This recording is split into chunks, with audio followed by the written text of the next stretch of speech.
एक चौपाई है, पूरी तो नहीं बोलूंगा। जो अपराधु भगत कर कराई, राम रोष पावक सो जराई। दूसरों के घर में आग लगाने की, दूसरों के गणवेश में आग लगाने की जो सोचते हैं ना, उनके घर में लग जाती है। वो क्यों होता है मैं आपको बताता हूं। इनके पास 10 साल था ईडी सीबीआई, केज पैरेड भी कहा था। कौन पकड़े जाते थे?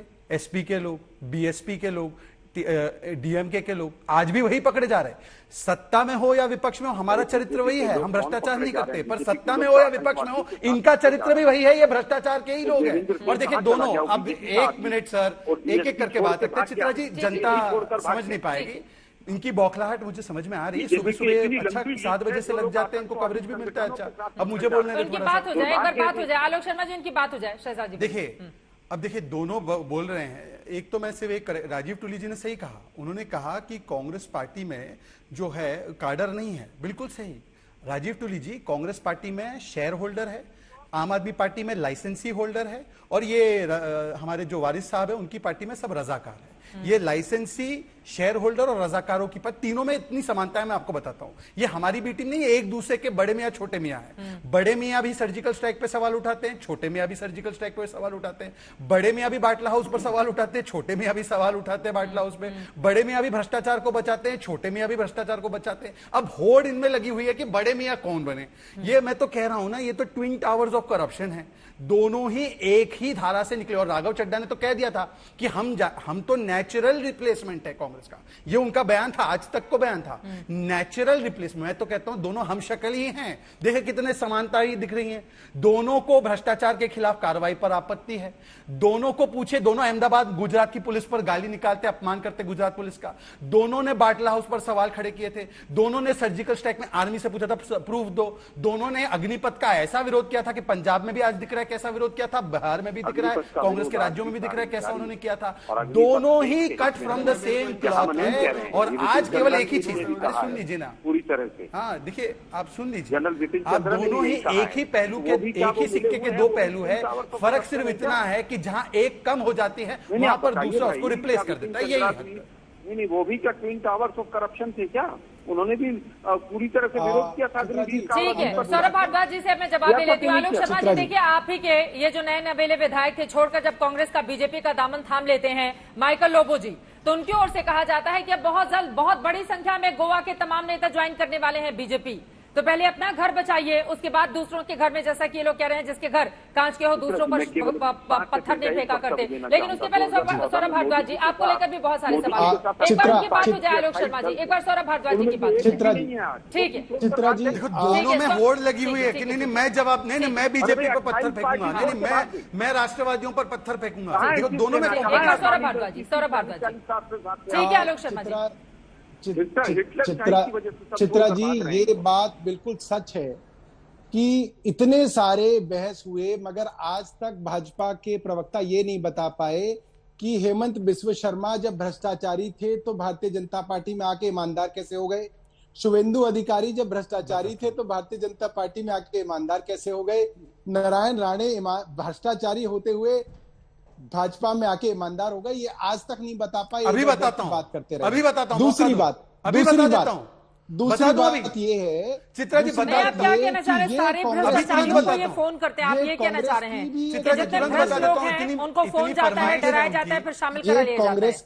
ये कांग्रेस की बड़ी समस्या है कि चाहे मध्य प्रदेश हो, चाहे कर्नाटका हो, चाहे गोवा में पहली बार हुआ हो, अब गोवा में दूसरी बार हुआ हो, चाहे राजस्थान में होता होता बचा हो, कांग्रेस के विधायक बिकने के लिए तैयार हैं। ये एक बहुत बड़ी विडंबना है। आप सोचिए चित्रा जी, 6 महीने पहले मंदिर पे, दरगाह पे, चर्च में कांग्रेस के सभी कंटेस्टेंट्स को कसम दिलाई गई थी। राहुल गांधी और चिदम्बरम साहब साथ थे कि हम कांग्रेस को नहीं छोड़ेंगे। 6 महीने पहले हुआ है। ठीक है। और लोगों ने कांग्रेस को इसलिए वोट दिया वहां पे कि बीजेपी को नहीं देना चाहते थे, इसलिए कांग्रेस के विधायक को वहां जिताया। और आज 6 महीने बाद अगर ये बीजेपी में ही चले जाते हैं तो कांग्रेस को वोट देने का क्या फायदा है? गुजरात आप लोगों ने लाइन अप, सौरभ भारद्वाज जी। चित्रा जी, चित्रा जी पकड़ लिए उन्होंने। हाँ, लाइन कह रहे हैं वो कांग्रेस पार्टी को ज्यादा नुकसान करेंगे आलोक शर्मा जी पंजाब की तरह। चित्रा जी जल्दी से आप फिर उसके बाद कसम की अहमियत सुनिए। एक सेकंड सर, एक सेकंड। पूरी तरह से चित्रा जी थोड़ा सा दोनों काम करते हैं, इसमें कोई वो थोड़ी ना, जहाँ जहाँ हमारी सरकार आने की उम्मीद होती है वहीं पर पार्टी केजरीवाल चुनाव लड़ती है। आप देख लीजिए पिछले 10 साल। चित्रा जी आपने मुझे मौका दिया, अब मैं इसका जवाब दे दूं? नहीं वो फिर आप लोगों के बीच में चलता रहेगा प्लीज। उत्तर प्रदेश के अंदर सीधी लड़ाई सपा और बीजेपी की थी, मगर कांग्रेस वहां पे जबरदस्ती चुनाव लड़ी। बंगाल के अंदर सीधी लड़ाई बीजेपी और टीएमसी के अंदर थी, मगर कांग्रेस वहां पे जबरदस्ती चुनाव अभी तो आलोक शर्मा जी राजस्थान में देखिए आप क्या हाल हो रहा है। मतलब मंच से नारे लगाए जा रहे हैं कि सिवाय अशोक गहलोत के और कांग्रेस पार्टी राहुल गांधी जिंदाबाद के और किसी नेता का नाम नहीं लिया जाएगा। अब सचिन पायलट को लेकर कांग्रेस के भीतर इस तरह की स्थिति बन गई है राजस्थान में। पहले रोकिए घर की बगावत को। शहजाद आप जल्दी से जवाब दीजिए। देखिए विडंबना की बात है, कसम की अहमियत कौन दिलवा रहा है? वो जो व्यक्ति ने कहा मैं बच्चों की कसम खाता हूं, मैं राजनीति में नहीं आऊंगा, बंगला नहीं लूंगा, स्विमिंग पूल नहीं लूंगा, गाड़ी नहीं लूंगा, मैं कसम खाता हूं कांग्रेसियों से हाथ नहीं मिलाऊंगा, कसम खाता हूं शीला दीक्षित को जेल में भेजूंगा। वो व्यक्ति दूसरे को बता रहा है कि आपने चर्च में कसम खाई, आपने मंदिर में कसम खाई। तो ये तो इनका हिपोक्रेसी है। देखिए अब दूसरी बात मैं इनसे पूछना चाहता हूं कि सौरभ भारद्वाज जी ने कुछ नाम गिनाए।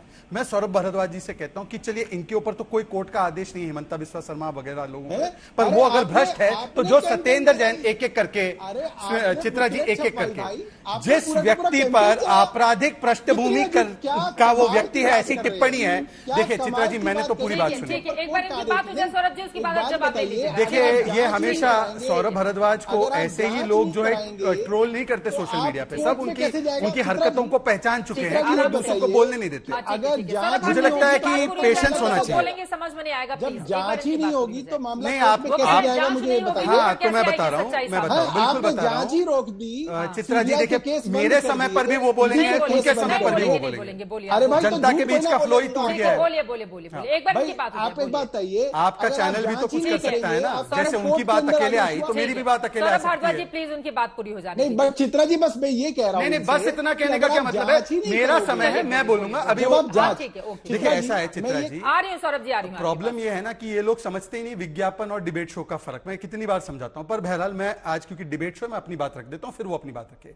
हिमंता बिस्वा शर्मा से लेकर बाकी जो भी नेता है, अगर उनके खिलाफ इतने सारे भ्रष्टाचार के प्रूफ सबूत है तो क्रिमिनल कंप्लेंट करके कोर्ट में चले जाए, सुप्रीम कोर्ट में चले जाए। 20 करोड़ का ऑडियो भी है उनके पास, वो भी सुप्रीम कोर्ट को दे दे, या पंजाब में वहां पे पुलिस में रिपोर्ट करवा दे, वहां पे भी करप्शन का संज्ञान लिया जा सकता है। भाई करप्शन को ऐसा मैटर नहीं जहां पे पंजाब में आपकी पुलिस से संज्ञान लेकर करवा दीजिए। दिल्ली में ट्वीट के संज्ञान तो पंजाब में ही ले रहे हो ना आप। दूसरी बात मैं इनसे पूछ रहा हूं कि अगर यह पैमाना है पर आपराधिक पृष्ठभूमि, ये टिप्पणी हाईकोर्ट ने सत्येंद्र जैन पे की, आज भी वो जेल में है, आज भी वो चक्की पीस रहा है जेल में, और उसके अलावा उसके खिलाफ ट्रायल कोर्ट ने कहा है कि ये हवालाबाज है, हाईकोर्ट ने कहा है हवालाबाज है। अब सौरभ भारद्वाज जी बता दीजिए कि सत्येंद्र जैन को कब खाली कर रहे हो पद से? सौरभ भारद्वाज जी, सीबीआई की आपने जांच ही रोक दी नारायण राणे के खिलाफ, आपने ईडी की जांच शुभेंदु अधिकारी के खिलाफ रोक दी, और अब आप कह रहे हैं कि उनके खिलाफ कोर्ट का कोई आपके पास सबूत है तो कभी कोर्ट जाकर प्रूफ करवा दीजिए ना कि रोकी हुई है। कैंपेन चलाई आपने इतने वर्षों में एक भी बार कोई प्रूव नहीं कर पाए।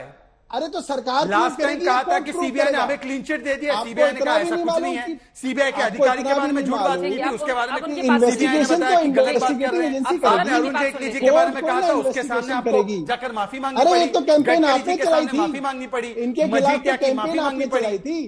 कैंपेन तो आप ही ने चलाई थी, और मजीठिया तो 3 महीने से बंद है अंदर।